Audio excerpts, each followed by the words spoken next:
বিসমিল্লাহির রহমানির রহিম।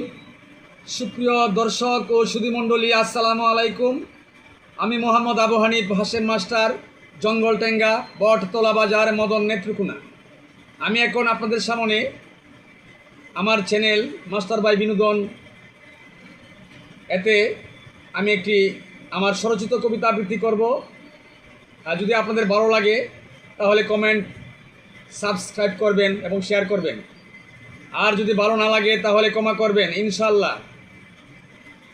কবিতার নাম হচ্ছে বীর পুরুষ শহীদ শরীফ ওসমান হাদি ছিল একটি ফুল, তাঁর কণ্ঠের সাদৃশ্য হয়েছিল কবি নজরুল।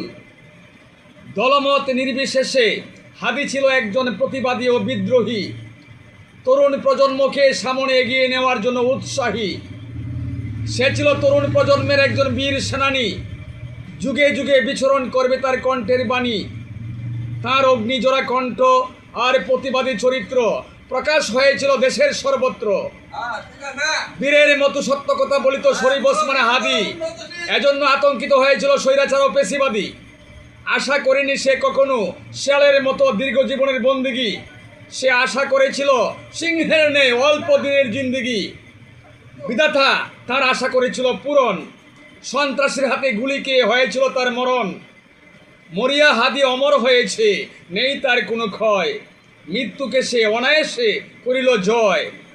বরিশাল বিভাগের ঝালকাঠি জেলার নলছিটি থেকে উঠে আসা যুবক, শত্রু মিত্র সকলের কাছে হয়ে উঠেছিল পরিচিত মুখ।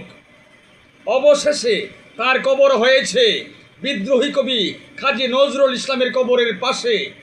চিরদিন স্মরণীয় বরণীয় হয়ে থাকবে বীরের বেশে। ধন্যবাদ সুপ্রিয় দর্শক, আসসালামু আলাইকুম।